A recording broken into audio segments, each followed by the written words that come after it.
Now here's a great example of what a damper is not supposed to sound like.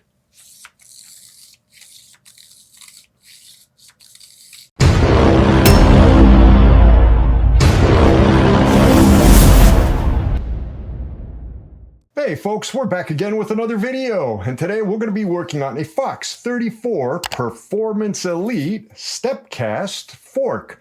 So this fork, which is a 2022, has never been serviced before. We're going to be doing a full service on it. Full lowers, full air spring, full damper. Now this fork has a FIT4 damper with a remote. We're going to get into that later.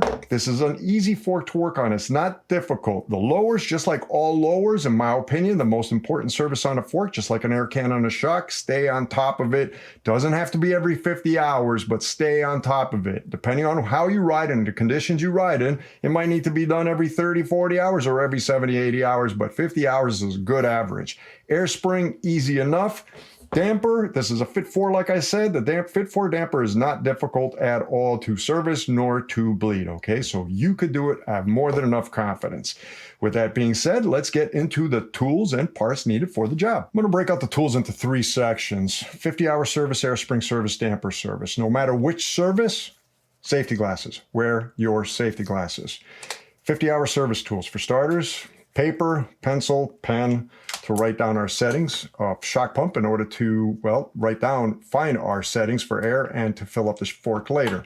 We're going to remove the rebound knob, 2mm Allen to remove the rebound knob. Then we want to remove our nuts, 10mm socket with an extension. We're going to need to, it's pretty deep in there. You're going to need an extension and a ratchet in order to, well, remove them, right? So then we need to remove the inner shafts from the lower legs. Fox makes a tool for this. You can buy aftermarket ones for much cheaper, or make your own with a coupler and an M8 with an M8 thread and a mallet in order to tap them apart. From there, we are going to separate the lower from the upper. Make sure you have an oil pan in order to put the oil into.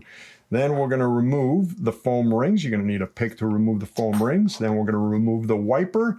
I use this Ice Tools tire lever tool. If you could find a tire lever tool that has a plastic coating just like this one, that would be great. It really helps with not chipping your lower boots or lower legs. Then we clean the inside. I have my little ritual that involves a wooden dowel, paper towel, rubber band, and lots of alcohol in order to clean everything in there. We'll get into that later. So now we're starting to put things back together. Actually, what we are going to need is a container of some sort in order to soak our foam rings in the new kit. Then we're going to put our wipers back in. We're going to need a wiper installation tool for the size of your fork, in this case a 34mm, and a syringe of some sort in order to fill up the lower legs before we close them up. That's pretty much it, I think. Next up, let's go into the air spring tools. As for air spring tools, for starters, we are going to need a 26mm chamferless flat socket to remove the top cap. Try and use a flat socket here. Be very careful with a beveled socket if you have one. Ratchet in order to help you remove that, right? Then we're going to go underneath. We need to remove a retaining clip. A flat pick like this will definitely help remove that clip. Then we're going to remove the air spring from the upper. We're going to clean the upper, a dowel, paper towel, and alcohol in order to clean the upper tube.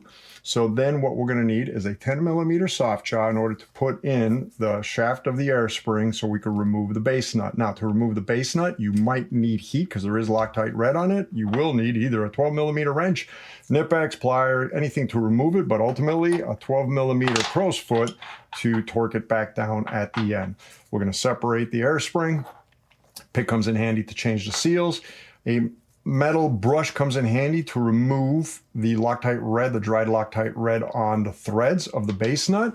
So then when we clean everything, put everything back together. Now, you can technically put the shaft through the negative piston, if you want to call it, negative plate, I forget what they call it, but they do make a bullet tool so you don't damage the quad ring that's on the inside.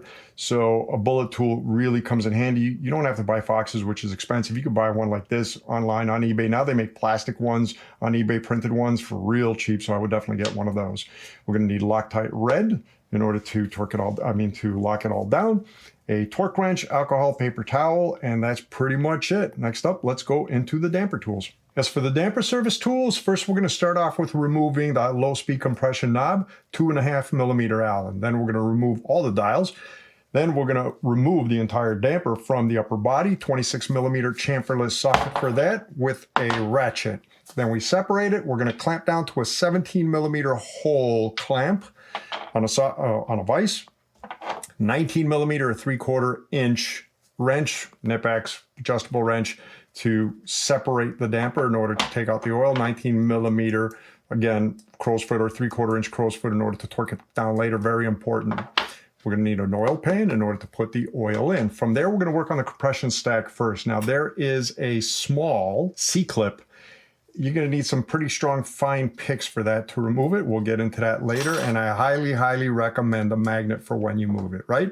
So we're going to take apart the compression stack. Little zip tie or tie wrap comes in handy to keep your shims in order. So as we take it apart, we could clean it. Optional service, by the way. We'll get into that later. You don't have to do any of it. But if you decide to, what might help, this is an optional tool. It's just a retaining plier in order to help you put the high-speed compression cap back or adjuster back in. You might not need it. You might, if you have one, it might come in handy, okay? So then we put the whole damper together, the whole compression stack together, and we move on to the rebound side. Now for the rebound side, we are going to need, I believe, yeah, an 8 millimeter hold soft jaw. We're also going to need a flat soft jaw actually for the high-speed compression side. We'll get into that later. So first, we're going to use a 2 millimeter Allen in order to remove the detent ball and spring. Again, use a magnet when you pull it out.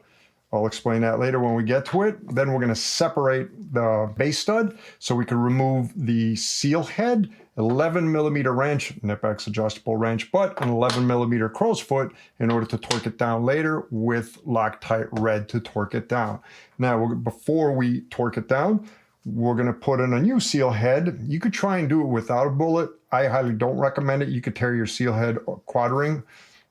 Just go buy one of these off eBay. I mean, you can buy plastic ones now for real cheap. It's an 8 millimeter bullet tool. Don't buy the Fox one. It's super expensive. You could get like this one here was a fraction of the price, right? So again, 8 millimeter bullet tool. So then we are ready to fill it up with oil. For that, you're going to need a syringe. You could buy these Mixmizer syringes on Amazon for relatively cheap. So definitely come in handy. Well, you're definitely going to need it. Now, we're done with the bleed. Everything's put together again. Now we basically have to put the remote, in this case, back on. Now the remote needs to be dialed. It needs to be tensioned. So this is a regular socket tool, a 1/4 inch socket tool. It absolutely works in order to tension. I'll show you that later. To tension the dial, the remote top cap, to have it at a good setting in order to rebound back to where it needs to go. And an 8 millimeter wrench comes in handy in order to make sure that the high-speed compression knob is at the fully open or fully closed as we need it. Torque wrench, paper towel, alcohol, that's pretty much it. If I'm missing anything, well, I'm sure I'll go over it when we go through the video. Let's go over the parts needed now. As for parts, we're going to need multiple seal kits, right? So for the lowers, we are going to need a kit for the 34 in this case, right? So it's part number 803-00-945. Comes with the wipers and everything we need. For the air spring, this is also super important. You have to get it for your size fork. This is a 34, so it's part number 803-00-963. For the damper, now, here you really need to be careful because there's multiple kits. This is for a 34 Step-Cast, so you have to make sure you get the Step-Cast or the non-Step-Cast if you don't have the Step-Cast version. 803-01-323 for the 34 Step-Cast damper, FIT4 damper. Oils, for the damper, we're going to need 5 weight, and for the lowers, we are going to need 20 weight. And, well, SRAM butter, slick oleum, slick honey, whatever your preference is over there, all right? That's pretty much it. If I'm missing anything, we'll get into it later. Let's open up this fork. Before we work on the fork, we need to clean it best we can. We need to make sure we remove all the dirt from the inside of the steer tube. A lot of mud could collect in there. From the back of the arch over here, make sure you clean this as best as you can. And with Step-Cast, try and get whatever you can out from the inside of the tubes, right? We do not want dirt, mud, grit, anything falling into the fork when we start putting it all back together near the end, all right? So the first thing we're gonna do on this guy is we're gonna take down its settings. Wow, Oh cow, somebody wasn't messing around there. Starting with the air. All right, take the cap, put it on the side, grab a pump, put it in, and see where we are at with this one. We are at, holy cow, 62.5, that's it? That seems low to me, in my imagination. So let's say 62.5 for now. Oops, 62.5. Okay, now we're gonna slowly take it out, and I mean slowly. So 62.5, 63 anyway, we lose a bit. So it's probably around 65. But take your time here, don't rush it. You're doing yourself a favor by allowing it to slowly come out. Cool, that takes care of that. Now, since this is a remote, well, we don't have a setting to take down. Well, actually, we got our low speed compression. So counterclockwise, the inner knob, we count the clicks. 1, 2, 3, 4, 5, 6, 7, 8 clicks. LSC equals 8. And we go to our rebound side and we turn it towards the fast, counterclockwise from this direction. 1, 2, 3, 4, 5, 6, 7, 8, 9, 10, 11, 12, 13. 13. All right. Now we're ready to open her up. First, we need to remove the rebound knob. Inside, there's a 2mm, a screw with a 2mm head, an Allen, so we need a 2mm Allen. It's hard to see. You're not going to be able to see it from the camera, but if you look down these or into these little slots, you'll see it at the end. Just put your Allen in there until it catches. All right, worst case scenario, just hold on to your rebound knob, and then keep on unscrewing until it comes out. It's actually quite a bit of thread on this little guy. There we go. Put that inside, do not lose it. And there is our rebound. Keep them together, okay? Do not lose these, put them on the side. Next, we'll remove the bolts holding the shafts, right? So we need a 10mm socket for that with an extension because this is a step cast, pretty deep in there, right? So let's start off with the damper side. Give it a little crack, just a little bit like that for now. And having a chamfered socket will help, especially for the air side, because they do not give you a lot of room because of, well, the step cast, right? There's more room on the damper side than there is on the air side. This one is a little bit trickier. So let me get in there, and there we go. There we go. Now I should be able to do it by hand. Great.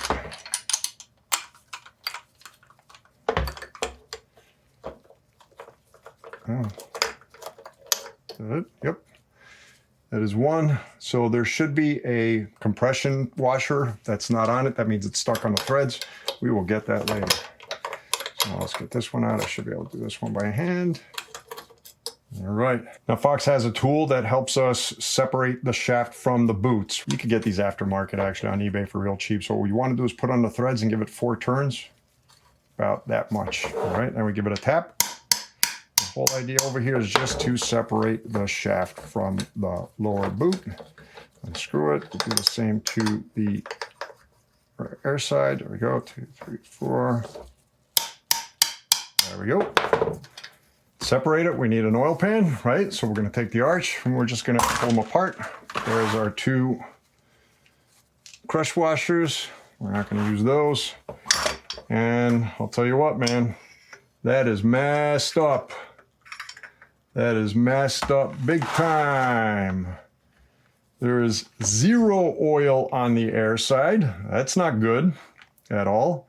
And there's barely any oil on the damper side. I mean, there should be a little bit more than that. So to say the least, this thing has been seeping oil. And look how, let me see what that looks like. Yeah, so that's nasty oil too, big time nasty, right? So guys, stay on top of your 50-hour service, for real. These are easy to do, okay? I'm gonna let this drain a little bit and we will be back. Before we work on the lower boots, we're gonna put this guy on the side, but do yourself a favor, stuff the damper side with paper towels because there is oil on the walls And wherever you put it, I guarantee you that oil will slowly seep out and it's going to make a pretty good puddle. If that's not going to bother you, don't worry about it. But if you're putting it somewhere where it's going to make a mess, definitely put some paper towel to absorb it, all right? We'll put that on the side. So next up, what we are going to do is go in there, remove our foam rings. Okay. Wow, that's nasty ass. Look at that. Now that's effed up. Okay. Let's move this one. That's just bad, not good. Next, we want to remove our wipers. And it's a little bit hard. You're better off doing it on the ground. Get yourself a tool that has a rubber or plastic coating on it, right? You can use a wrench to do it, but just make sure you protect your boot so you don't create chip marks on it, okay? So basically, I'm gonna try and go underneath on the table. It's a little bit difficult, actually. I never have enough leverage on the table. It's just too high. Actually, do this and get a little bit more grip at least. Show you guys, you're going underneath and basically just trying to lift up, but it's really hard on the table, guys. Do it on the floor. There we go. That's one. And let's do this one. Well, I don't know where that one went, but we removed them and that's all that matters. All right, next we start cleaning the inside. Honestly, folks, you never want your foam rings to be dry, dark like this, and gritty, filled with dirt, okay? Just do your 50 hours. You're only doing yourself a favor. It's amazing how much better forks perform with a 50-hour service, okay? When it comes to cleaning the inside of fork boots, I have my little ritual over here, which involves a wooden dowel, full paper towels, a rubber band, and lots of alcohol, okay? So the first thing we're gonna do is try and break up all this old oil and tar, because there's literally like tar in there. This is not gonna be easy to clean, with alcohol. Now the problem is that we got Step-Cast over here. So what I like doing is filling up, putting a good amount of alcohol, start shaking it. But because it's a Step-Cast, it's hard for me to reach. So if that's the case, grab yourself some paper towel and bunch it up just like that in order to give yourself that extra space in there to block the hole with your thumb. There you go. Now I can fill it up. Okay. And now we shake. And we're going to keep on shaking to break up all that old oil in order for us to go in later and clean it all out. All right, let's bring it through this. Ooh, man, that was nasty. Okay, let's do that again.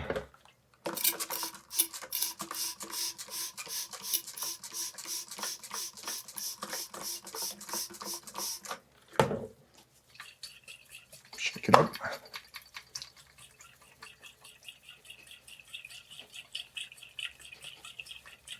All right, this time we're gonna empty out from the bottom. Okay, so that's the one side. My little bumper just, there we go, fell into place. There's bumpers at the bottom. If they pop out, just make sure that they lay flat. Okay, so now what we're gonna do, we're gonna grab our dowel. We're gonna grab a paper towel. We're gonna wrap it. One paper towel. Leave about 1.5 inches on top. Could you see that well? Yeah, leave about 1.5 inches, give or take. Loosely wrap it. Do not tightly wrap this. Very loosely wrap it. Okay, then grab our rubber band, put it over, make it relatively tight. Then we're going to create sort of like a mop. The reason I do this is to grab the edges of the bushings on the inside, right? So let's put some alcohol in there. Then take this guy, put him in, turn him counterclockwise first. Just like that. Let them absorb. Put them all the way to the end and let them absorb from the bottom because that's where most of the gunk is. Okay. Then we're going to go up and down, round and round, up and down, both ways. Like that. And we're going to try and absorb whatever we can.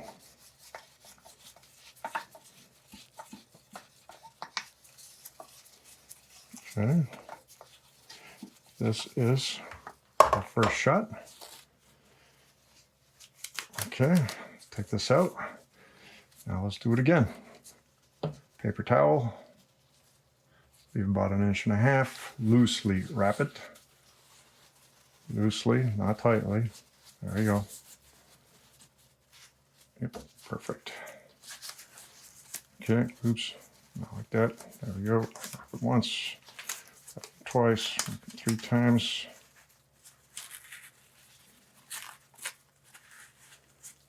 Okay. Make sure you spray that hole over there.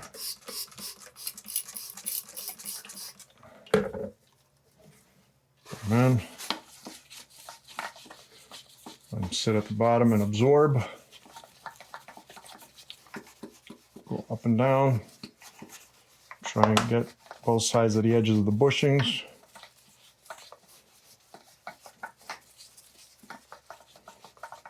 Okay.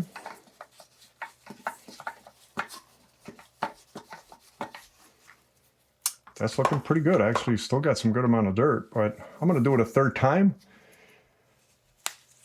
I'm not going to record it a third time, and we're going to repeat it on this side. I won't record it. So again, spray it with alcohol a couple times, empty it out, take paper towel, go in there, clean it all up best you can. And then when you're done, well, when I'm done, I will be back after I finish the other side. So we clean the lower legs. Now here's a really great opportunity to clean the Stepcast, the insides of the boots over here, real good, to remove as much as possible, because dirt can get trapped in there. We do not want it falling in when we close it back up. Also, clean this area in here real well and remove as much dirt from the back of the arch over here as you can. In fact, there's a little bit of paper towel over there. There we go, that's gone, okay? So next step is to inspect the bushings. We have 2 sets of bushings, lower set and the upper set, right? So what we're gonna do is use light as reflection. You're better off pointing to the light, but I can't do that, obviously, I'm recording. So what you're looking for is deep scratches, gouges. Rub marks are okay for the most part. So there's, like, for instance, some scratching here, definitely rub marks on this side over here at the bottom. Lots of rubbing over here, a lot of rubbing actually on that side. The rest of it looks pretty good. Some scratches on this side. You got rubbing on that side, pretty good rubbing on that side, or wear at least, right? And the rest of it looks pretty normal. The upper bushings, they look pretty good. I mean, there's some wear, but not the end of the world of wear. They are still good. Now we move on to the next step. For the next step, we're going to open up our kit, our seal kit, 803-00-945. We're going to take out the foam rings, and we are going to soak them in 20 weight oil, 20 weight gold. Don't be afraid to put a good amount of oil. We are going to use that oil later to fill up the lower boots. So sink these, press them in, make sure they absorb, and then, well, I did put a little bit too much oil in here, but it's okay. We'll put it back in the bottle. Just keep on pressing them, let them sit there. Cover it to make sure we don't spill it. Lick your finger, don't lick your finger. And we are now done with the lowers until we assemble for part 2. Next, we work on the air spring. For the air spring, the first thing we need to do is remove the top cap. Now this is a 26mm socket.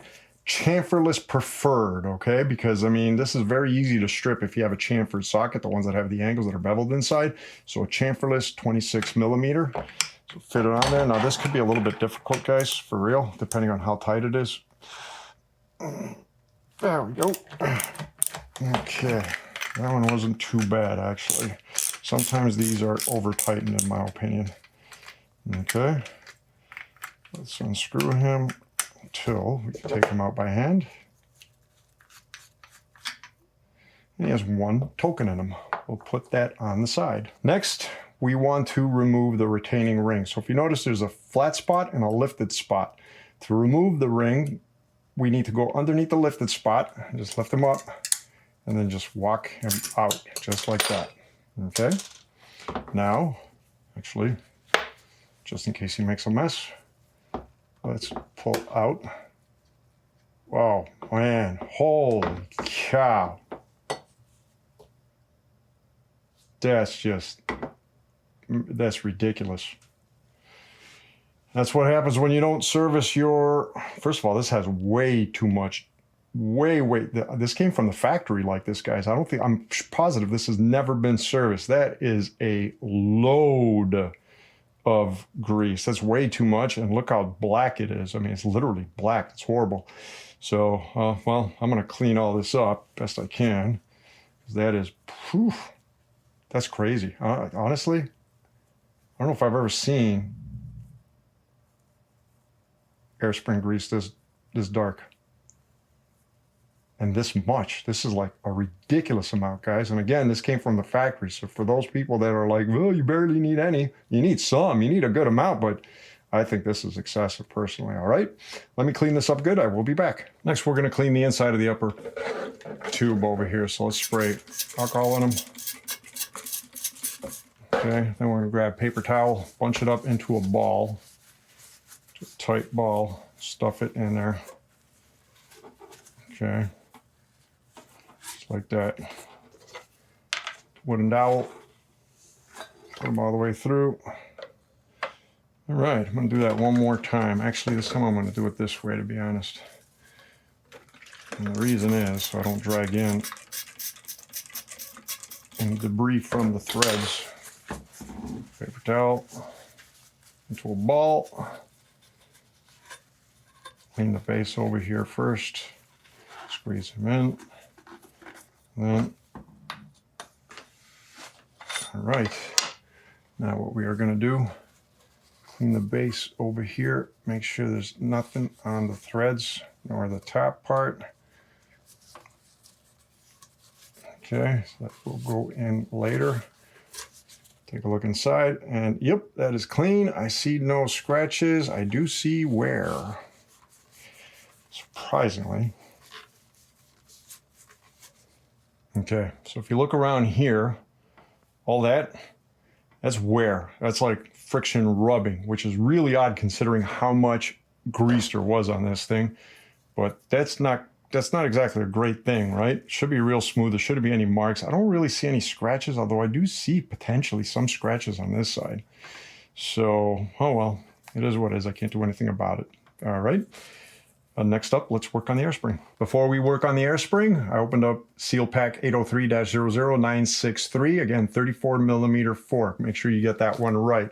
I separated the seals over here by size in order to make it easier to find. First thing after cleaning the shaft, what we need to do is remove this base stud over here, okay? So let me just clean the shaft one more time, just to make sure. We're gonna need a 10 millimeter soft jaw hole. Okay, we're gonna put this in here. Now, there is a seal on the top. Let's remove this first. In case we need heat, we won't melt it on here. You don't always need heat. Let's take this guy, put him on the side. We need to replace him, okay? So we're gonna grab first a 12 millimeter wrench. See if we could do this by hand. Tighten this. There is Loctite right in there. Chances are I'm gonna have to warm it up. Yep. So grab some heat.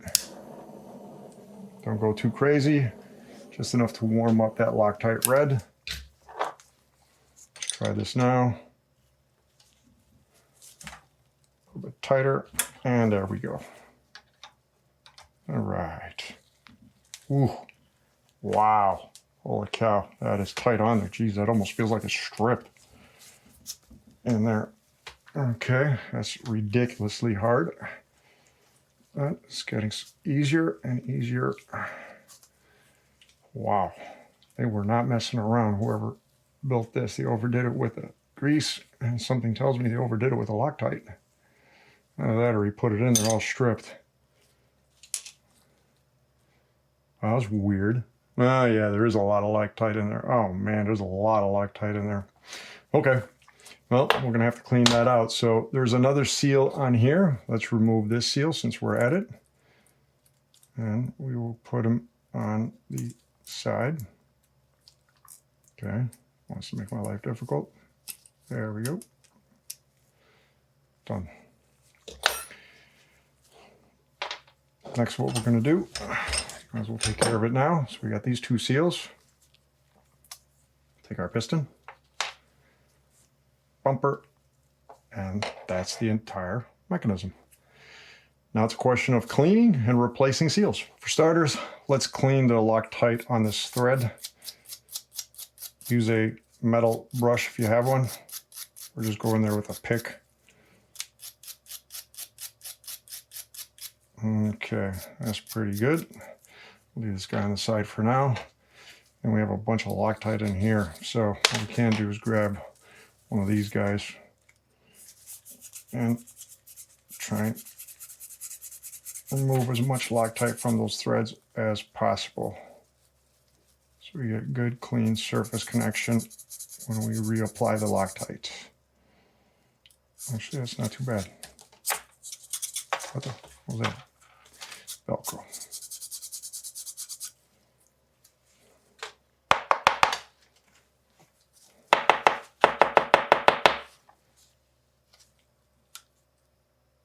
That actually did a really good job.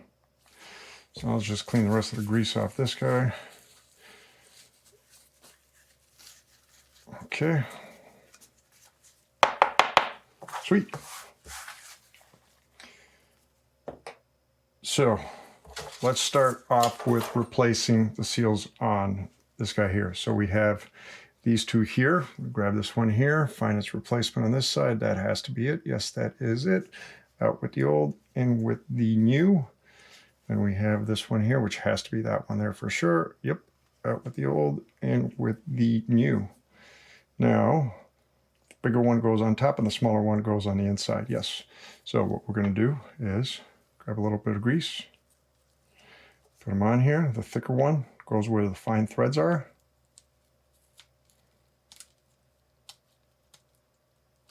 Put them in just like that.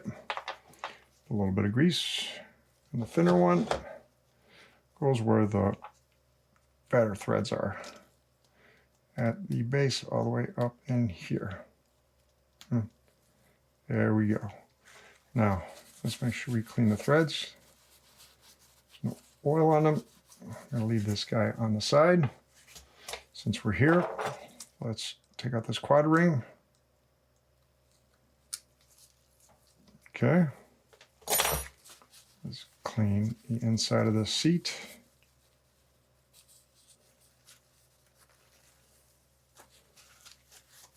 Okay, let's find the replacement quad ring. Oh, that's an easy find right there. So next what we're going to do, we're going to take grease, we're going to put it inside the seat.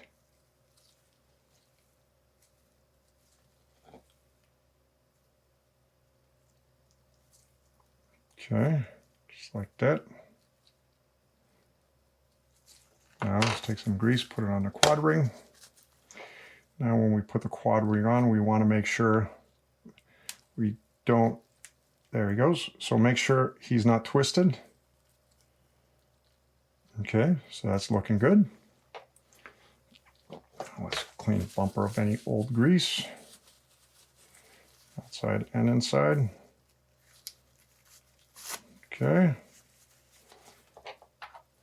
Now our head. Now if we look at the head, we have two seals, one on the outside here. Put that one on the side, and then we have one on the inside. And this is a quad ring, looks like a quad ring. Could be a U-cup, but it looks like a quad ring. Yep, this is a quad ring, not a U-cup. Okay, put that on the side. Let's clean the seats. Okay, let's clean the inside. All right, let's look at the bushings. Orange things, yep, I don't see any scratches, no real wear. That's good, bushings are good. Now let's find the replacement. So this should be easy to find. Where's the quad ring? That's got to be it right there. Out with the old, in with the new. And we have this one here. That's this one right there. Out with the old, in with the new. So first let's put on the quad ring. Again, just like before, let's fill in the seat for the quad ring with grease. Just fill it up. I like filling it up. Okay. Now we're going to put a little bit of Okay, got some grease here on the quad-ring. Now I'm going to try and squish it in. Let's see if we can do it from the top side. These are usually pretty easy. Nope, he's sunk in, so let's do it from the bottom side. Sink him into one side here. We need to make sure he does not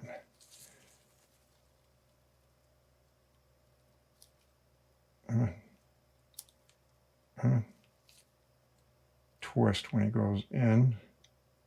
I need my other... Where's all my picks, man? Where's all my good picks?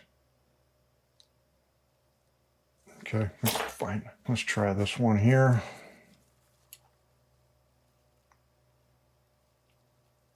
Okay. There we go. Get in there. Get in.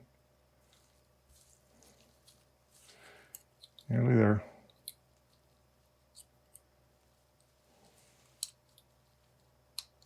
Hey. Oh, he bounced back out. Great. Come on, just get in there. That's it. All right. You in? Nearly in. All right, now he's in. So let's make sure he didn't twist. Nope, he did not twist. He is in. We got more than enough grease here for this one. Put him in his seat right there.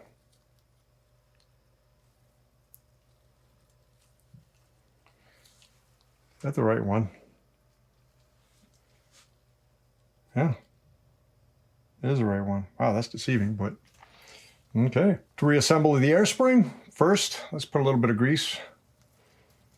Slide on the bumper. Make sure there's no grease on the inside. If there is, just remove it. Just like that. Okay, now you can try and put it in like this, but this is a sharp edge and this is a quad ring, which also has a sharp edge. There's potential to tear the quad ring or at least chip it or damage it, right? So they make these little bullet tools. You can buy them on eBay for real cheap, right? And then put a little bit of grease on it, just like that. And boom, done. Makes it much easier. Now look at that. The old one rocked quite a bit, right, with the old quad ring on the inside. So that tells me that quad ring was really worn. That's how you tell if you have a really worn quad ring on seal heads. It's like your seal heads really wobble, right? So now I can take this off. And next, we close it back up. To close it back up, let's clean the shaft. Remove any alcohol that's on it. We already cleaned the inside. Make sure there's no grease on the inside. We're going to put them back into the soft jaw. What we are going to do, we need to put the thin side in first.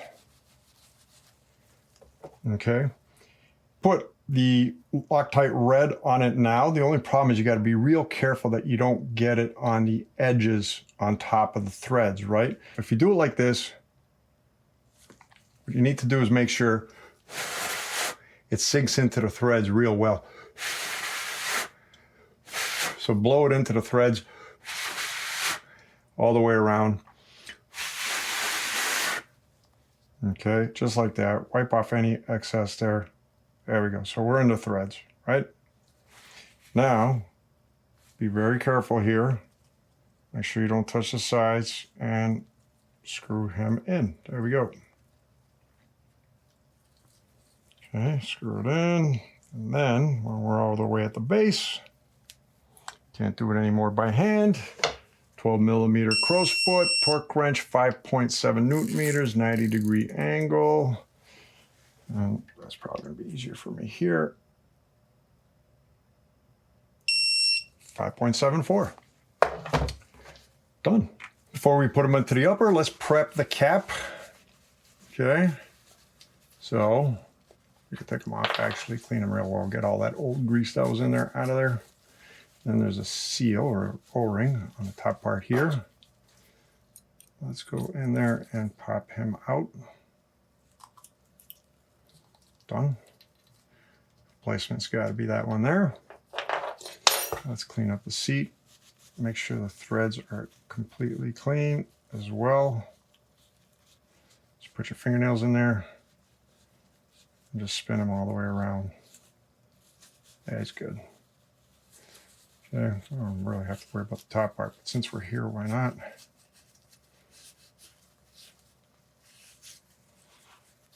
Bit of corrosion on them. Oh well. Grab a little bit of grease. Oops, that's too much grease. Put on the seal. Put the seal back in its seat. Our token. Clean that one. Snap this guy in. Just like that. Let's make sure there's nothing on the retaining ring. Clean. Now we can put it all back together. Now to put it back together, first, let's take a syringe. We're going to fill it up with 4 milliliters of that 20 weight that our foam rings are soaking in. All right. And let this sit on the side. Close this back up so we don't spill it. Put it on the side. Now, we are going to grab grease. We're not going to kill it with grease like they did before, but we're going to put a good amount, right, where it's important, which is right around the quad ring area.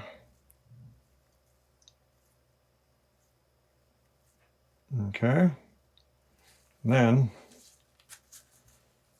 right around this area. Now what I do over here is I create sort of like a dam. Right. And then what I'm going to do is I'm going to put 1 milliliter of oil inside. All right. There we go. More than enough. Put a little bit more grease on top here. Put some on the shaft. Okay. And I'm going to put grease inside the tube. Now what we're going to do is we're going to pick this all the way up. Make sure it's all the way up. We're going to roll it in. Always keep it up. There we go. And sink it in just like that until you feel that snap. Now make sure the shaft is down and the piston's all the way up. Okay. Now what we're going to do, we're going to use the flat side first to seat the retaining ring. And then we're going to walk around. If you can see that, the other side, and boom. Try and pull it out. It's not going anywhere. Cleaning off excess grease. We are fully seated. Okay. Next, what we're going to do, we're going to take the remaining 3 milliliters oil, put it in this top tube here. Then we're going to take our cap, thread them in by hand as much as we can. Okay, and then we torque them down. Before we torque them down, just make sure there's no grease on the cap so it doesn't slip, because this can be tricky. 26 millimeter chamferless, 24 Newton meters. Be careful here, this can be tricky. There we go. So, got a good grip on them.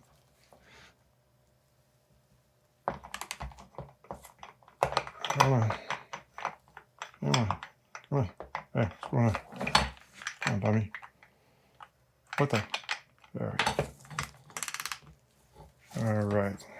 That should do it right there. And 24 on the money. Next, we're going to grab an air pump. And we're going to put some air in him so he doesn't suck up. Okay, we don't need much air for now. About 20 psi is more than enough. The whole idea here is to make sure we get no negative pressure for when we put them in later. There we go.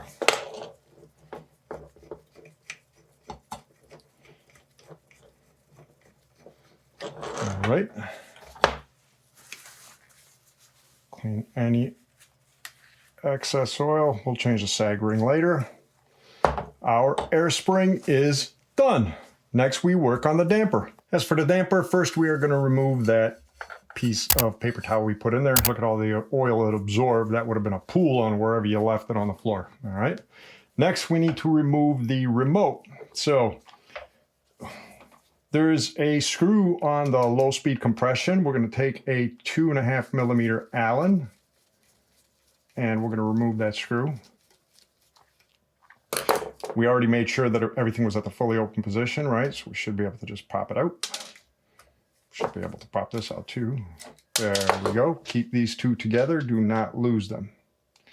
Now the remote is a bit of a pain in the butt. It's wound in there, right? So basically, we're going to have to wind it back up when we put it in there. There's this one sticking. That should have popped out. Why is he sticking? Okay, that's odd. For some reason, he's stick. There we go. 26 millimeter flat preferred, right? Again, just be careful over here. It is going to be stiff, I guarantee you that. There we go. Not too bad, actually. Okay, let's unscrew it.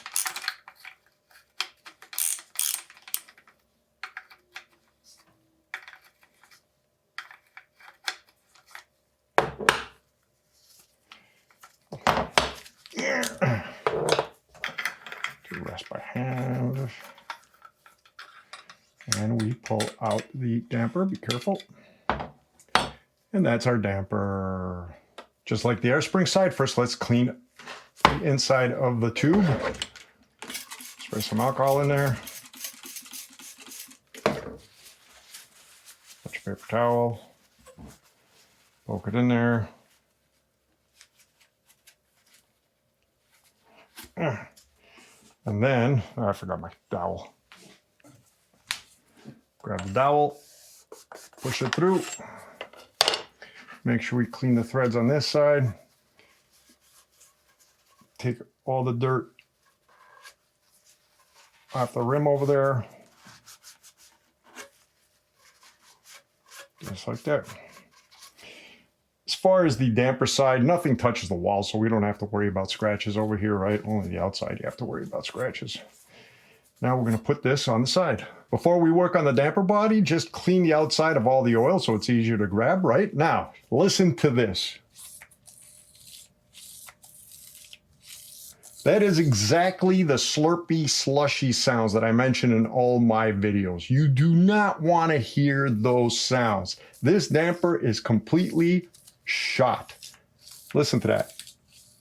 That is air just bubbling through your compression stack, your rebound stack. I mean, it's just filled with air in here, all right? There are so many people riding around with dampers like this and their forks and their shocks, and they don't want to deal with it because one, is too expensive to send in, or two, they're just too intimidated. And the reality is, don't be intimidated. This damper in particular, a FIT4, you could make servicing this real simple. So we're going to go through a full service, but I'll tell you what I would consider optional as far as what you should do. Okay, so next up, let's open it up. Next, we're going to separate the seal head from the main body. So we're going to need a 17 millimeter hole in a soft jaw to hold on to the body. So first, let's clean the body and make sure that there's no grease on it, so we get good grip. Then we're going to put it in, and we are going to connect a wrench, Nip-X, anything that you want, adjustable wrench, 19 millimeter or 3/4 inch wrench to these flat spots over here, okay? Crow's foot is going to be needed later in order to torque it down. So what we're going to do is first put this in here. Put it like that, clamp it down real well, make sure it's nice and tight so he doesn't slip around. Make sure you have your oil pan handy. Then, again, we're going to take them and just loosen them. Just like that. The rest we should be able to do by hand.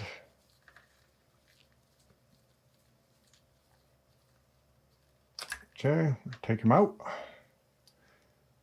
All right, we're going to put the rebound shaft on the side.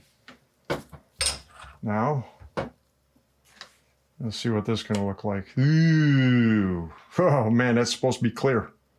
So yeah, to say the least. And he's got like bits in him of some sort, some kind of shavings or something. Okay, so get all the oil out. Just keep on squeezing that body until it all comes out. And I'm going to let them sit here for a bit and we will be back. As always, folks, when it comes to oils, please dispose of them appropriately. Don't put them down the sink. Don't put them down the toilet. Don't put them in the garbage. Don't put them outside in the trash. Put them in a bottle, clearly marked danger. Don't drink, and then give them to your local bike shop. Give them to an auto shop. They'll know what to do with it, okay? So next we're going to take out the bleed screw on top, right? This is the low speed compression knob, but it's also our bleed port. Now, inside there is this little spring, this retaining clip. Do not lose this spring or else you're in big trouble. This is the only dumb part of this whole job. They don't give you one in the kit that I know of. I'll check again, but I'm pretty sure you don't get an extra one, right? Now, to get to that spring, there are two holes on the side, one here and one opposite, okay? And you need a really thin, sharp pick in order to go underneath it and lift that spring. The problem is when the low speed compression is in the fully open, it's the highest in its position. In order to get better access to that spring, we need to bring it to the fully closed. So we're gonna grab our cap. We are gonna screw it to the fully closed position. Okay, and this is gonna give us more room for the pick to lift up, put the cap on the side for now, to lift up the spring that's in the retaining clip, right? Magnet. Get a magnet. This thing's going to want to just fly out. And I once lost one in a room. It took me, I don't know how many hours to find it. I literally had to comb the carpet with a magnet in order to find it. So this thing will fly out with significant force. So we're going to take the pick, we're going to put it underneath, and you see it's lifting already, and I am at the edge. Sometimes we'll be able to get it like this. Sometimes you might need, oop, it's sort of coming out. Hold on. Oops, sorry about that. Sometimes we might need another pick in order to help it come out. So I'm gonna grab another pick. So I scooped it, I've lifted one side. Now let's try and go in from the other side here with another pick. This pick's too fat. And trying to lift it up. Might have to get a thinner pick. This one's too fat. Let's try this one over here. Oop, this one should do it. Yep, there we go. Done. Boom. That is our retaining clip. Do not lose this clip. For now, just leave it on the magnet and put it on the side. Next, what we're going to do is grab the screw that holds the low speed compression knob. We're going to screw this in.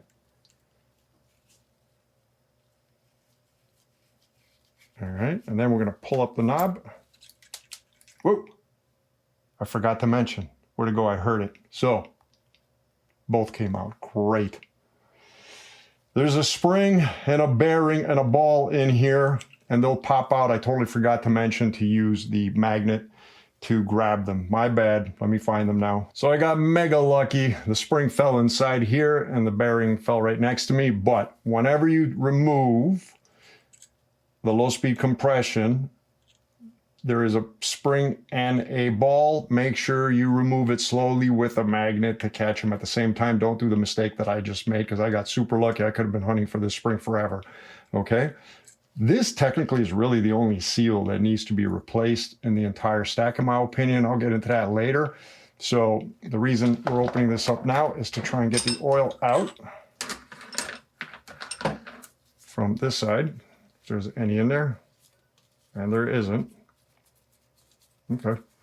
Ultimately, again, this is our bleed hole for later when we bleed the whole damper.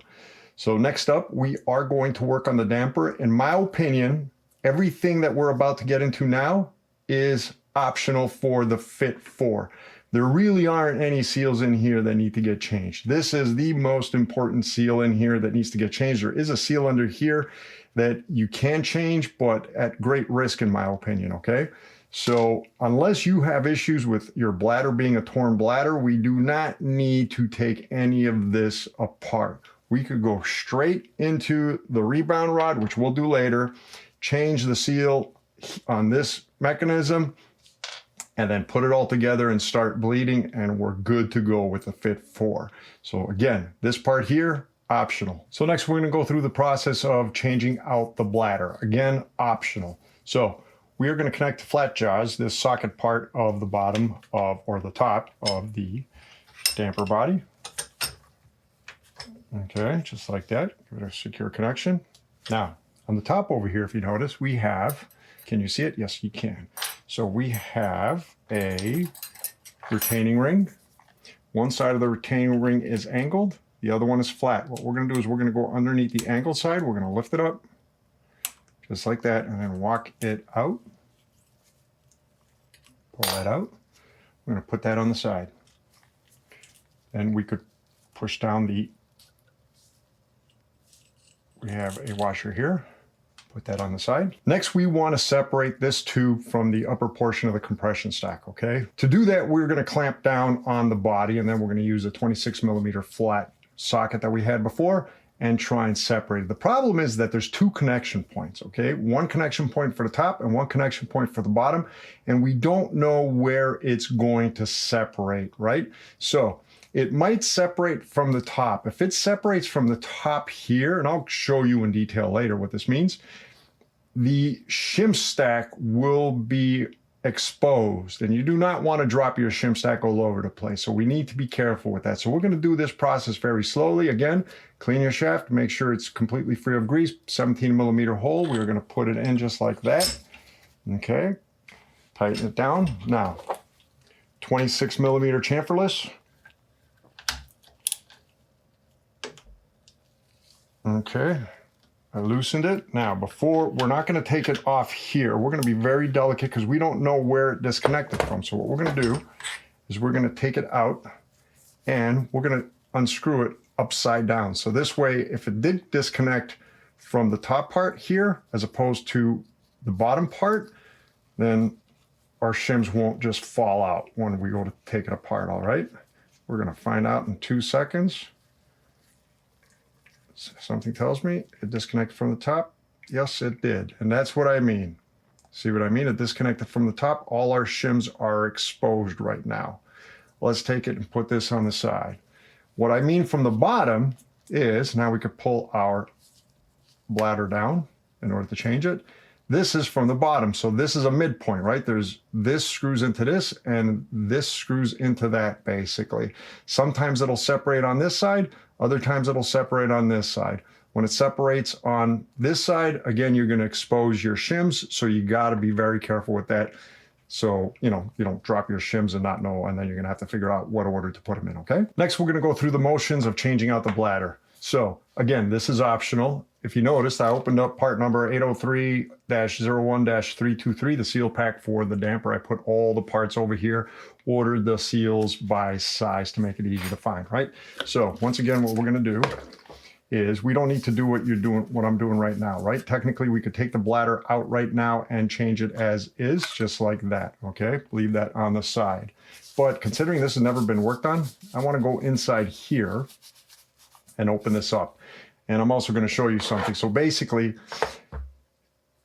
again, there's two ways to open this, right? This separates from here and this attaches to there, right? This is a 6mm Allen.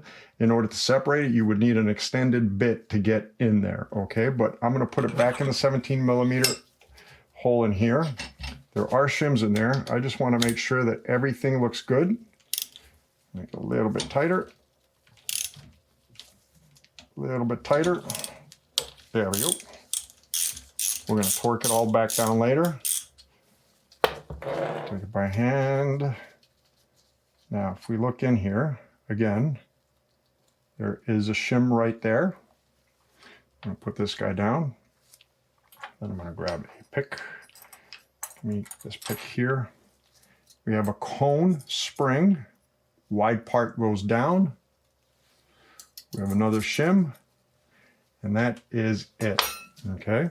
So I'm going to go in here. You don't have to do this, especially if you regularly maintain your stuff, then you don't have to do this. I'm just going to go in here and clean it, considering how dirty that oil was.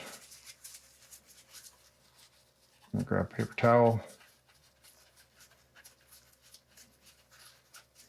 Stick it in there. Clean the inside real well. Oops. Grab a towel, stick it through, and that is looking great. Okay, we do have a retaining spring in there. Leave that in there. Don't touch it. Okay, now I'm just going to clean shims. I'm going to put that back in here. Then I'm going to take the cone spring, fat part down, just like that. Take this shim, clean it, put them in here. Then we are going to take this guy here and screw him in, and ultimately he will be torqued later. Okay, again, everything I just did you do not need to do technically. As for the bladder, this is the old one, here is the new one. Okay, what we're going to do is we're going to take this collar out, take the old one, put it on the side. We're going to take the new one, put the collar in. All right, so the collar is just like that. So this is a wide part, this is a narrow part. The flare on the collar faces the narrow part, right? Now we're going to take the whole thing, and we're just going to put it in just like that. Be a little bit stiff because it's brand new. And with the collar, with the bladder, we just need this wide part to sit inside this seat over here, just like that. Okay, and our collar for now is, our bladder for now is done. Technically, I could reinstall this or reconnect this, torque it back down, and we're ready to move to the next step. But I am going to dissect the compression stack, okay? So you don't need to do this. Jump to the next part, which is connecting this together. So the first thing we're going to do is take out the shim stack. We're going to grab a zip tie or a tie wrap. We're going to go underneath them. Be careful over here. Just lift them up and make sure they fall onto the zip tie. Now remember the orientation. So these ones go down, these ones stay up. Now we can separate them over here, right? Just to inspect them, and I am, because again, this fork's never been worked on, and I want to make sure everything's clean and appropriately working, right? So one, be very careful over here because they stick to each other like magnets, really. So even though you might think it's one, it could be two. 2, 3. Yeah. Spacers, more spacers, come on. Be careful over here, I bet you there's 2 spacers, yep. It's actually normal. Also, yours might be slightly different. There are a few different configurations for shim stacks on a FIT4. Okay.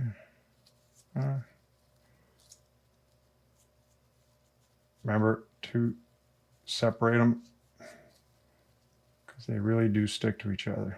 Okay. All right, so that's the shim stack order right there. Our compression stack. Leave that on the side. Now, in here, we have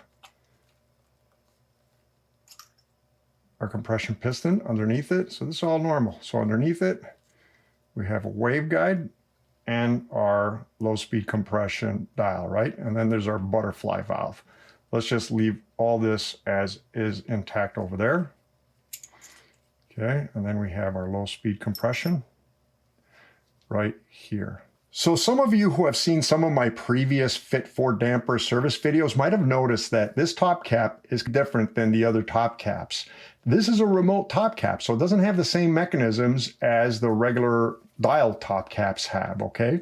So in this case, you really don't need to open this up. You're only doing it just to inspect it and clean it, and that's it.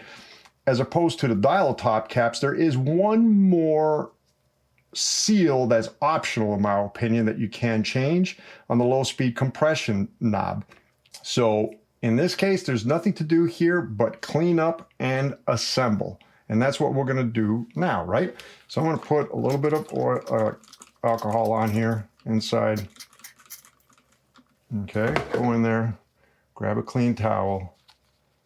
Give me a clean towel, just one clean towel.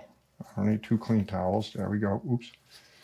All right. Now we're just going to go in here and clean this thing completely just to get all the old oil out. But again, folks, you do not need to do this. I would avoid doing this. 1, you're just going to save yourself a lot of time.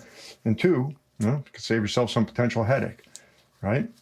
So go in here. See, there's absolutely nothing in here that we could change from a seal perspective, okay? So again, we're just going to clean and reassemble. Okay, So leave that there. This guy, again, be careful with the butterfly valve. This is directional. Let's just leave it as is, or if you take it out and clean it, just make sure you put it in the same order, just like that. Okay. In fact, let's just do this. Might as well clean the top here. Okay, now we can do that. And the shims we will clean when we put them all back together. Now to assemble, we're just going to reverse everything we did, right? So we're going to take the compression cap. There we go. Just pop it in just like that, okay? Now, this, make sure the wave washer is on it, okay? Now this is directional. It has a fatter lobe side and a thinner one, right? So there's a fatter and a lobe side in the back over here. To make your life a little bit easier, what you can do is grab a retaining ring plier and make sure you line it up and let go. And there you go. Should have fallen in. Did it fall in? No, it didn't fall in. Just wiggle it around until, great. There we go. So now we should be able to easily, there we go. And now I should be able to take the whole thing, put it in just like that, and pop it all in. Boom, done. Okay. Now if we notice, there's a fat pin and a thin pin, right? And if we look at this wave washer's butterfly valve, there's a fat hole in the middle and a thin hole on this side. We need to make sure those holes align. So remember, this is the top side. So this faces here. So we're going to take this and flip it upside down. We're going to put it in, seat it down, then we'll take a pick and we'll try and seat it in its hole, in the appropriate holes. There we go. Oop, nearly had it. There we go. And now he's seated. And now we're going to take this guy. Now this piston over here has a ball over here. And this ball goes into that channel. Okay? And there's only one channel. So you have to make sure you align them correctly. This might take you a couple of tries, but once you get them right, he will fit.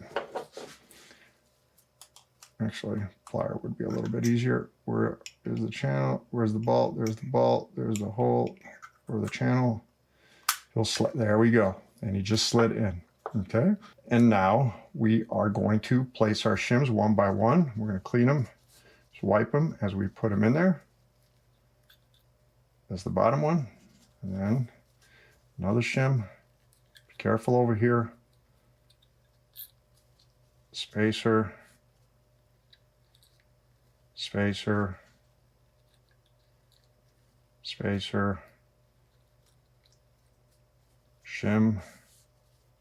Give him a good wipe. Shim. Shim. Shim. And final shim.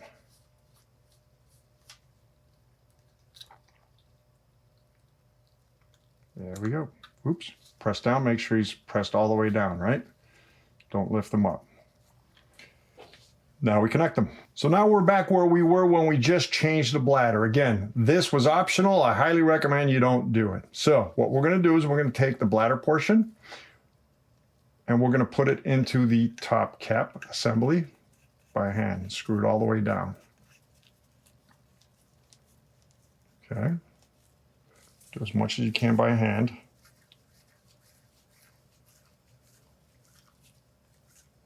All right. There we go. Now what we're going to do, clean the shaft again. Make sure there's no grease on it. We're going to put it back in that 17mm hole.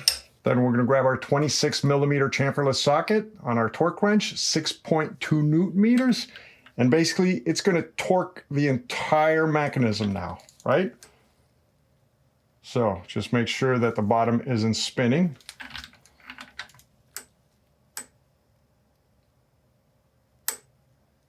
See, it's torquing both the bottom and the top. You could hear it jumping. Nearly there. There we go, 6.24. Next, we're gonna invert it and we're gonna put it in a larger hole. We do not want to clamp. We just want it to hold that metal ring in order to be able to push down the whole mechanism and expose the seat on the inside, right? So first what we're gonna do is take our ring, drop that in, and then we're gonna take our retaining ring, clean it, and we're going to insert it from the flat side first, not this side, right? So what we do is we press down on the bladder. When we press down, it should expose the ring on the inside. Oops, come on.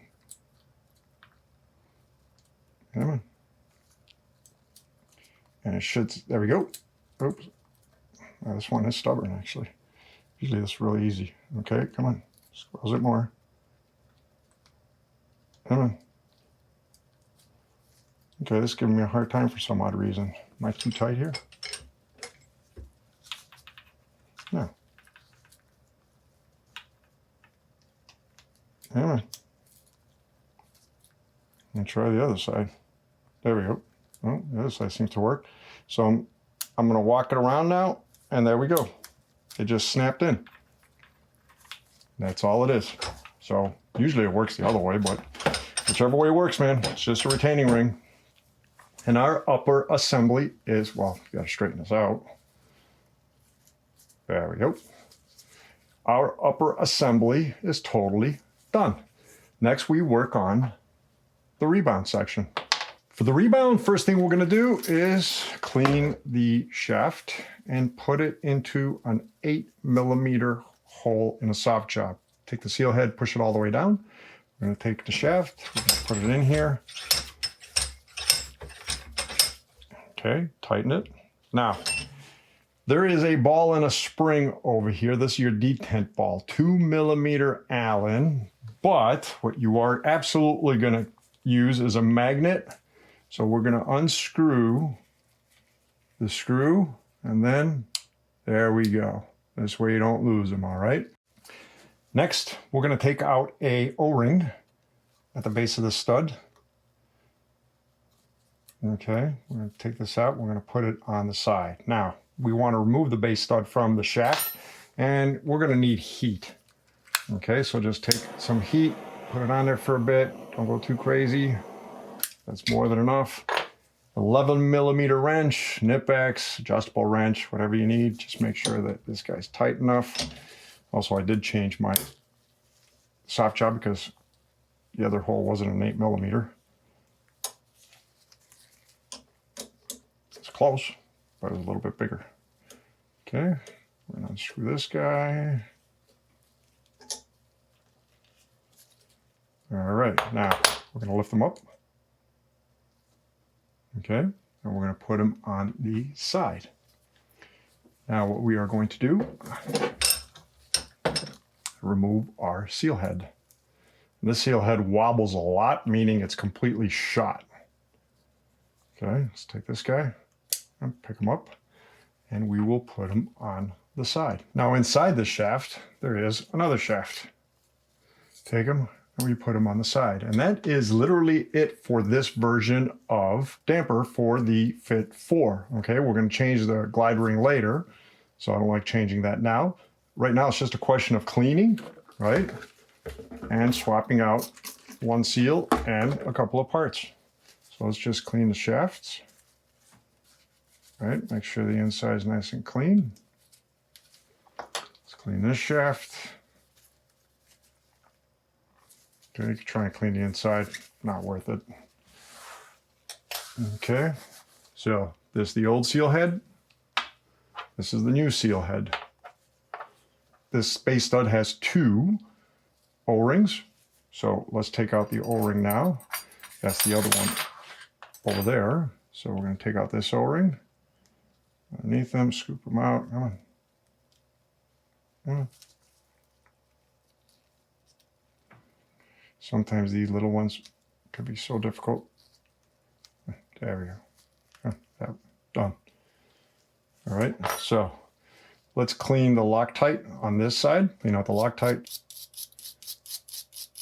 Geez, man, that wasn't Loctite. That was locked stupid tight. So it took me about 2 minutes, 3 minutes to get it out, but most of it's out. Okay, so we have one more seal in here. So if we unscrew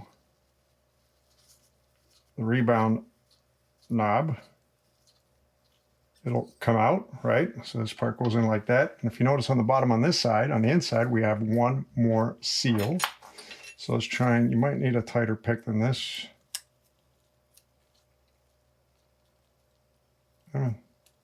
There we go. And he just came out. Okay. So let's clean the inside of that first.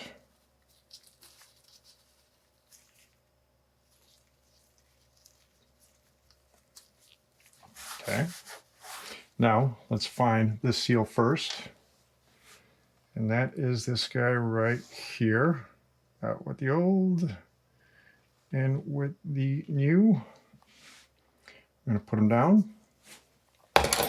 Oops. Got my grease. Be a little careful there. Right, so put a little bit of grease on them. Then coat. Now, this guy's going to be tricky. What we're going to do is squish him, put him in just like all the other seals.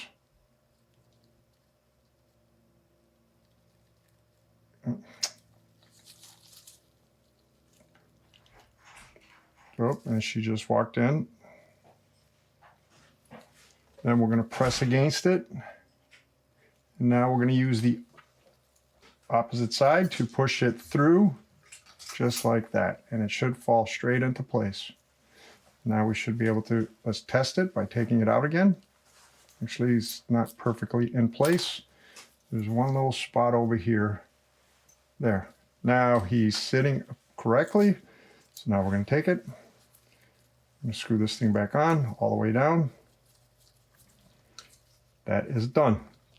So now let's replace this one here, which is this one right over here.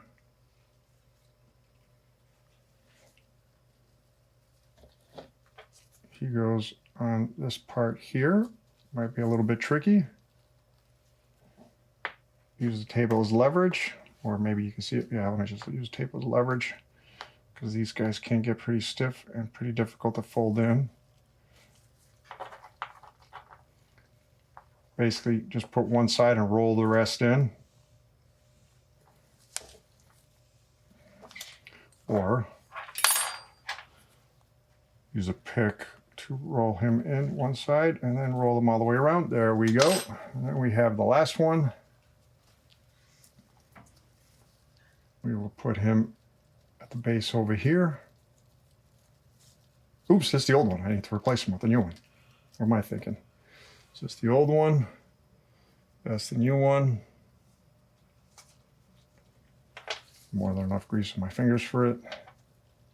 Slide him in. Slide him all the way down. Done. We are ready to assemble. To put it all together, first we're going to grab this main shaft, right? We want to put the seal head in first. Now, I highly recommend not putting it in straight like that. Again, this is a sharp edge, and this is a quad seal, if not a seal cup, and you can damage it, right? So what they do make is this little bullet tool. You get them online real cheap now. You get plastic ones. You don't have to buy Foxes. I bought this metal one from eBay. I just put some grease on it, wide part down, put it in, and it slides in much safer, okay? Now what we're going to do is put a little bit of grease on the shaft. Okay, I'm going to take the shaft, we are going to put it in all the way. And we could use this to tuck it down there, make sure it's in all the way. There we go. And now we mount it all and tie it together. Before we install the base nut, let's go in there with a towel, clean the threads, make sure there's no grease on them. Just like that. Okay. Now, Loctite red. We're going to put just a little bit on the top threads. We don't need much here. That's more than enough.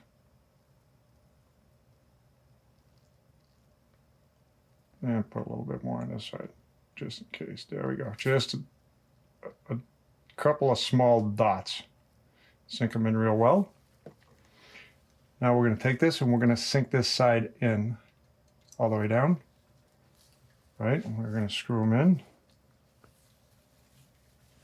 By hand, always by hand first.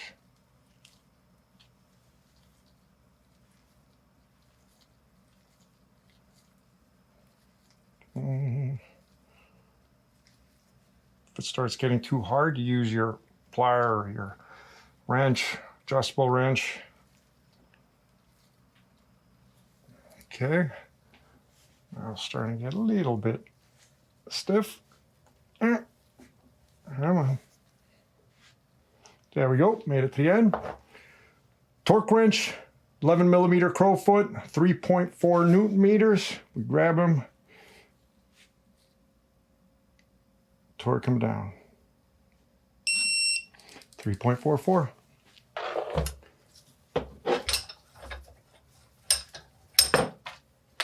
Now to finish them up, let's pull down the seal head. Take the glide ring, the old one, pull them out, pop them out. Be careful. Well, you don't really have to be careful.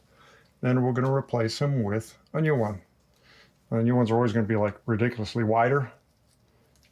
So we have to be careful with them when we install it all together. Next, let's put the detent ball and the detent spring in. So let's put a little bit of grease on the detent ball.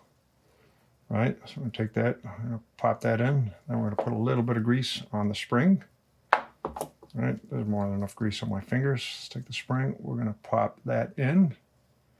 Okay, then we're going to take the screw. There's already some blue Loctite. If there's no blue Loctite on your screw, then put blue Loctite on it. There's way more than enough on there right now. We're going to screw it in, but we're not going to screw it in all the way. We're going to screw it in until it's flush. Okay, until you can't feel it with your finger, like right there. That's great.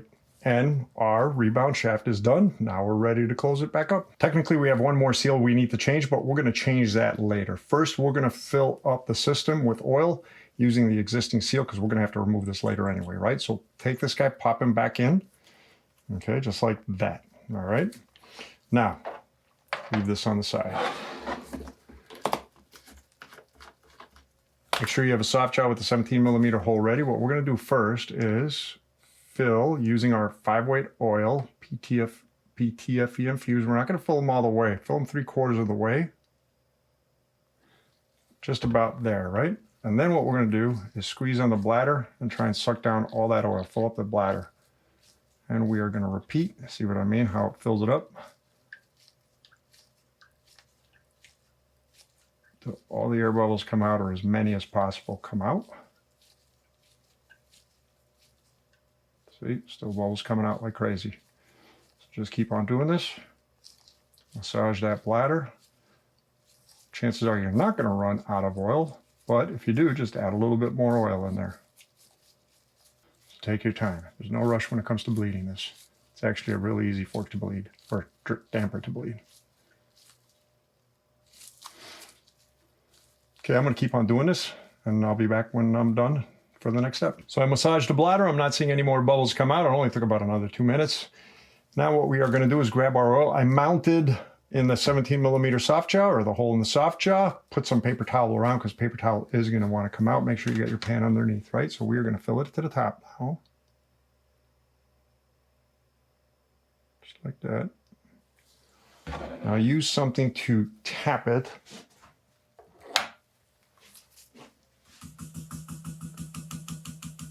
Make sure it's rubbery. Yeah, we're looking good. No bubbles are coming out. So what we're going to do now is, and we need to be careful with our glide ring, okay?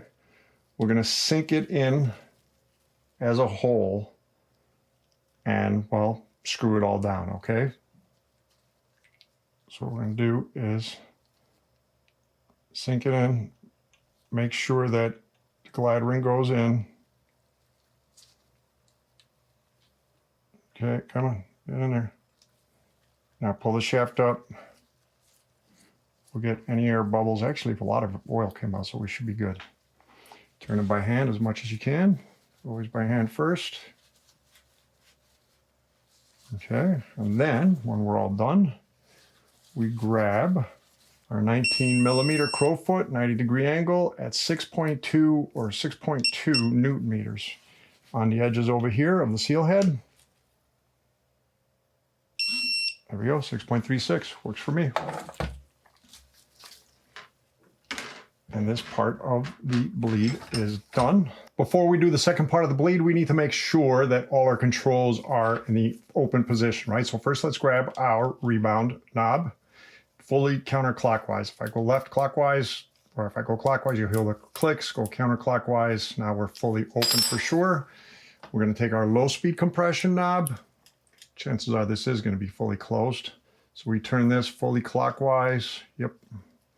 It's definitely more on the closed side. Until it stops, you won't hear the clicks because remember we took out the ball and spring. Okay, till it ends, it's gonna come all the way out. There we go, all the way at the end. Now, an 8 millimeter wrench for the high speed compression, okay? So that's fully locked, right? I can press it down, probably still feel it, yep. And this is fully open. Yep, that goes down, right? So let me just take that down. So again, fully counterclockwise for fully open. And then we're gonna take the,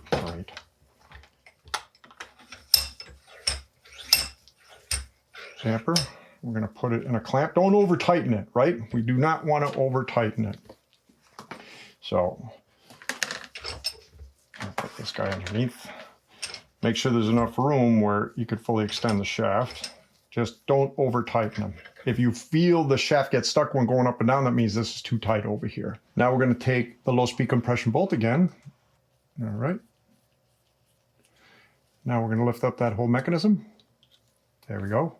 Let's put that on the side. We still have to change that seal. Now we're gonna take our mix miser and we are going to put them in. Make sure you're halfway on the syringe and halfway on the large speed compression dial. Okay, until they touch. There we go. Is that a good viewing angle? Could you see? Yes, you can see. Now we're going to take just a little bit. We don't need all that much 5-weight, maybe 10 cc's max. There we go. That's all we really need. Is that 10 cc's? Pretty close to 10 cc's. Okay, put this on the side, put it far away from you so you don't spill it over. Okay, and now what we're going to do is we are going to, just like we did before, we're going to squish the bladder, and the goal is to remove all the air possible and replace it with oil. Just keep on squishing. Okay, we're going to start from here first. Let the bladder relax, it'll fill up, then we squish again. Let the bladder relax, and we squish again. Now what we're going to do is take the rebound shaft and pick it up, all the way up. Okay, and then squeeze again. And basically, we are going to be repeating this until we see no air bubbles. This might take a while. The better you bled it in the first step, the shorter this should technically take. So we're going to keep on squeezing. Pulse it, let it relax, let whatever bubbles go up.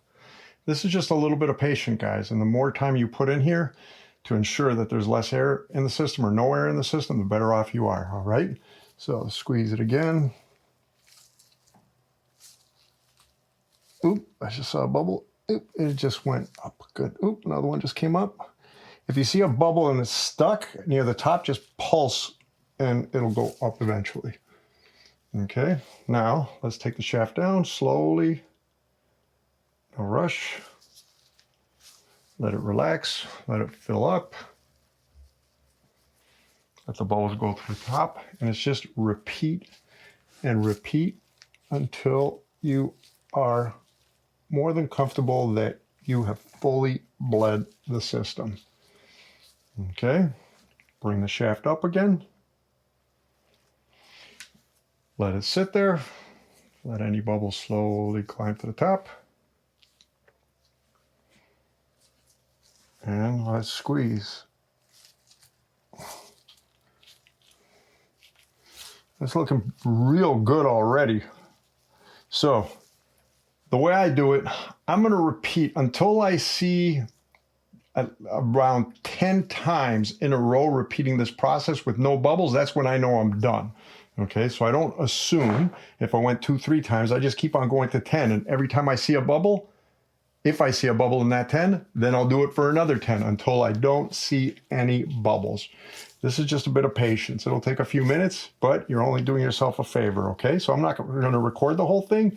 I will be back after I've done 10 successful times. Finish this up, we have to take out the syringe. Now, make sure you have your low-speed compression dial, your ball, your spring, and a little bit of grease handy, plus your bottle, because this could be a little bit of a mess sometimes, right?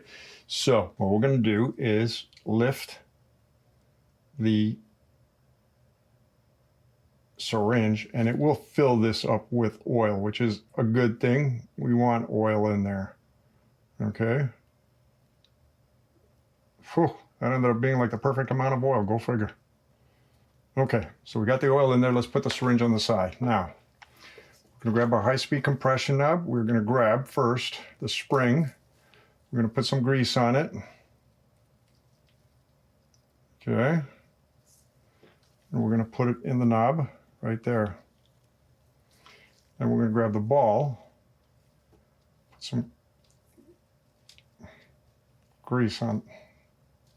Great. Usually you can't stop it from sticking. And then we're going to put it on the spring. Right now, it's a little bit tricky. We want to squeeze the ball in and sink it until it all snaps, okay? So, again, squeeze the ball in until it all snaps. Make sure the ball doesn't pop out. You will feel it go in until it snaps down. Twist it a little bit if you have to. It has to snap lower than where we're at because, let me get, instead of 2.5. Wow, that really does not want to snap in. Why? Let's try and turn it by hand. Let's take out the screw. Don't lose the screw. Okay, for now, let's do this. Hold on to the top. Empty out the rest of that oil. See what's going on over here. Why does this thing not want to snap in? Okay, that should have snapped by now. There it goes, just snapped in. Perfect. Cool. Like I said, you'll feel it when it snaps in. We need to put our retaining ring back. And one thing I did notice is that they do give us a retaining ring in the kit. I don't ever remember that, but oh well. Even better, make sure you keep them both. You never know when you're going to lose one of those things, right? So to put the ring in, we have to put the low-speed compression in the fully closed position to get the most amount of space needed to stuff it in there, right? So let's take our knob. Let's turn it to the fully closed, fully clockwise position. Okay. It's all the way down. Now, let's grab our retaining ring and try and put backside down, just like that. Let them sink in one side. And then let's see if we could grab one of these picks here, as opposed to the two small ones, and stuff him in. It's nearly in. Oop, nearly had him. Ties in, and get him right there on the edge. Oh, nearly had him. Okay, let's try this side. Did I get him? Now I have him. Yay! Finally. There we go. Now he snapped into place for sure. Okay, so now we could take our dial and there we go. Feel the clicks coming out.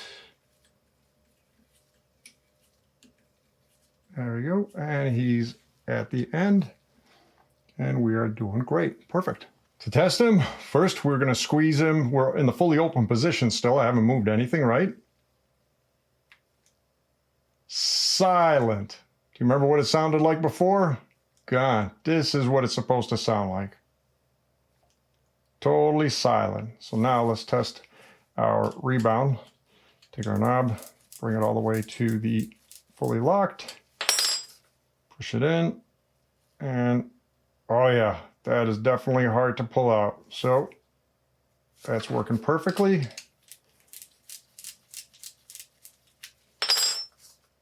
Okay, now what we can do is test our compression. So we go to the fully locked, and that is not moving a millimeter, literally not moving 1 millimeter. That is super solid. Fully open. Oh yeah, beautiful. That's awesome. Low speed compression, we could try it. Again, we're in the fully open. Let's go to the fully closed. Should feel a little bit more tension.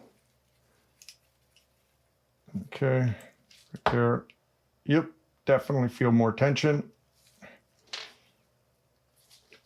This thing is working perfectly, as opposed to before where, well, basically it wasn't working. Well, literally wasn't working. Outstanding. Now we have one more seal to change, which is this one here. Let's clean the seat, clean the threads, find the replacement, which should be this one right here, I bet. Yep, out with the old and with the new. I got more than enough grease in my hands. Let's take him and put him on, and we are ready to put him back in the upper. Put him back in. I'm going to slide him into the upper body. 26 millimeter chamferless. Screw them in. Then we grab our torque wrench, 24 Newton meters. It's going to be tricky, just like it always is.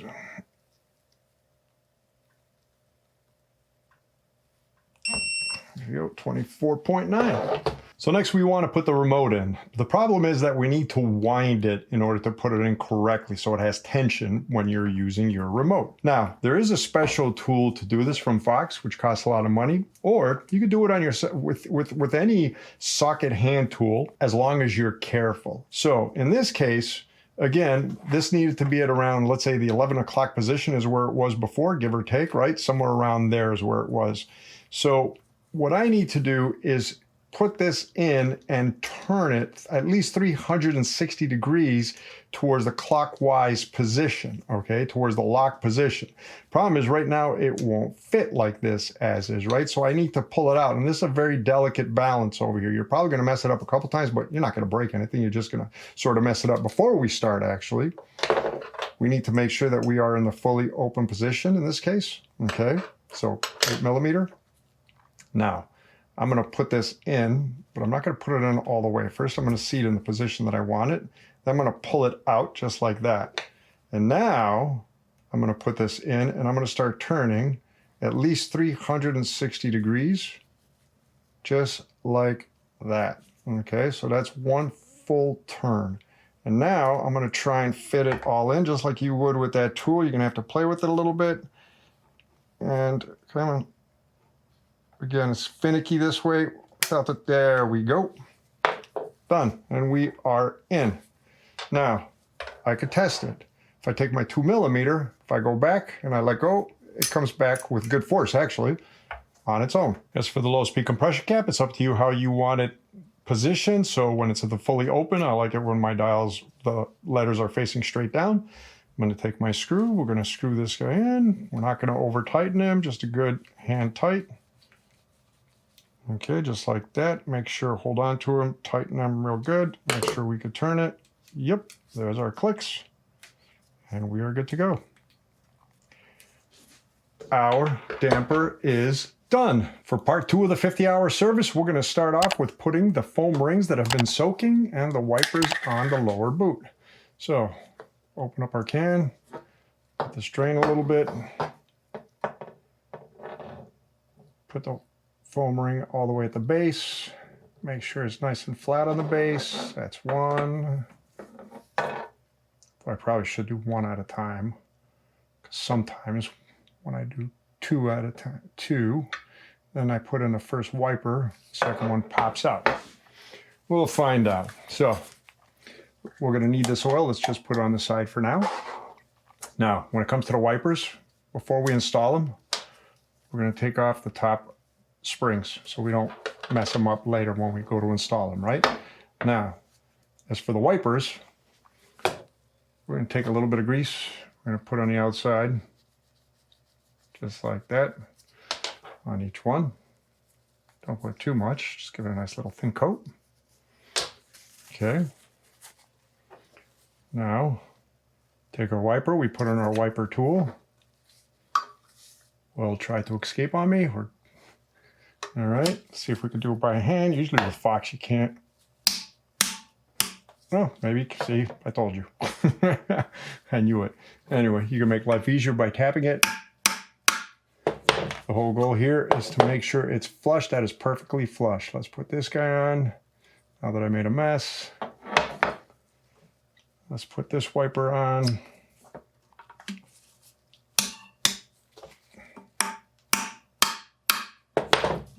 Check him. Yep, he is nice and flush. Now, very important.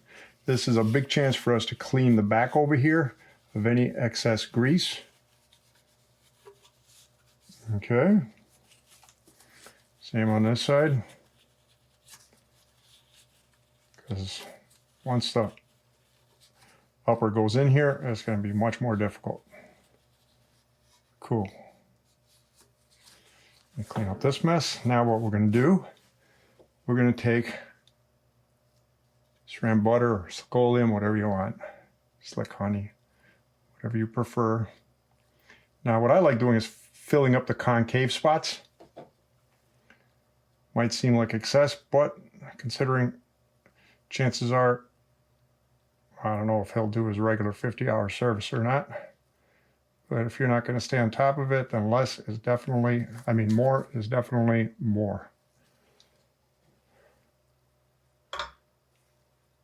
If you stay on top of it, you don't have to put as much. All right. Put a little bit more down this side. Actually, a little bit more down this side.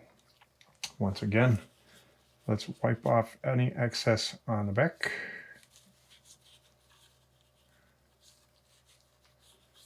All right. Now, first we're going to change our sag ring. Old one out, new one in. Then we're going to put our springs.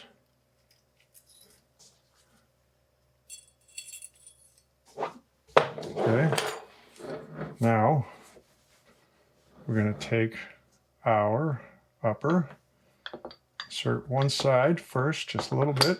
There we go. And then put in the other side. You'll feel it. There we go. Make sure your wipers are not bent.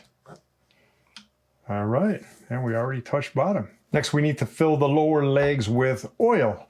So before we do that, let's make sure we have our nuts nice and clean, and make sure you have your new lock washers. Well, you can put them in there for now, and they will be ready. Okay. So we have our 20 weight oil over here that we will use. I might need more actually. So what we want to do is make sure we have some separation, which I don't. So I need to bring back the upper a little bit. Not too much, but just enough. Just like that, just enough to put in a syringe, right? So this is a step cast. It's very deep, so I highly recommend getting a syringe with a hose at the end of it. Now, when it comes to filling up the lowers, this is very fork specific. So in this case, if you look at this chart right there, you will see for a 2020-23 Stepcast 120, the air side needs 10 cc's or 10 milliliters of oil, and the damper side needs 15. So what I'm going to do is start off with the damper side, and I'm going to fill this guy up a little bit. Oh boy, that's not good. Okay, let's suck in the oil. Now let's take out, well, let's suck in the oil. now take out the air and bring this guy to 15. Oops, running out. Again, let me suck in and let's take out that air so we don't put way too much, because that hose is about 2 or 3 cc's right there, or milliliters. Okay, see what I mean? So now I'm short. Let's bring it to 15, and that is more than good enough right there. So now I'm going to take it. I'm going to find a hole. There it is, and I will inject.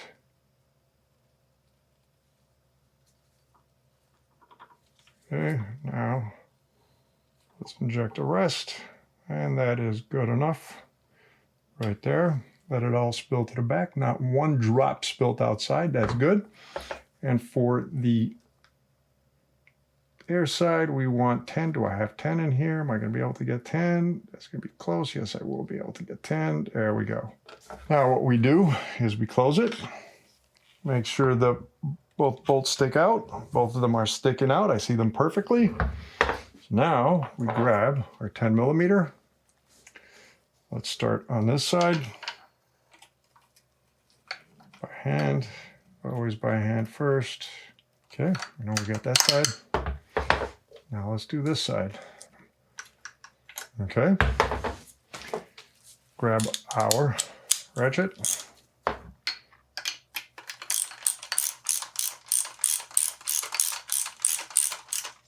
Okay. I'm going to torque him in a bit. Make sure this guy's on.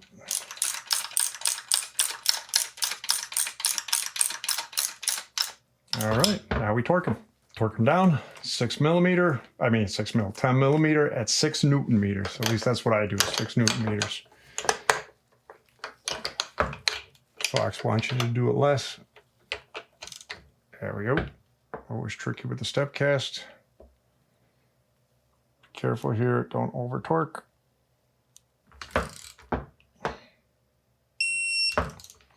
.03. Now let's do the damper side.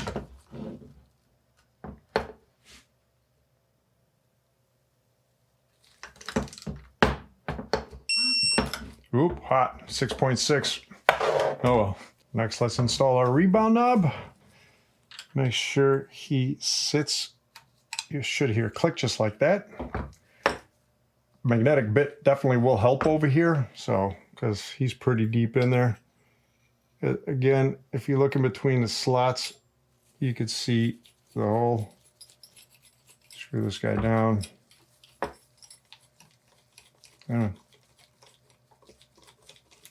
Yep, there we go. Hold him down, give him a good turn so he doesn't come loose. And that works perfectly. Now we're going to put our, clean any grease off of them, wiper rings back on. Just like that. Not like that. Grab a plastic pick if you have one. There we go. That's one. All the way around. And that's two. Next, we spray them down with alcohol and get any grease or oils off everywhere.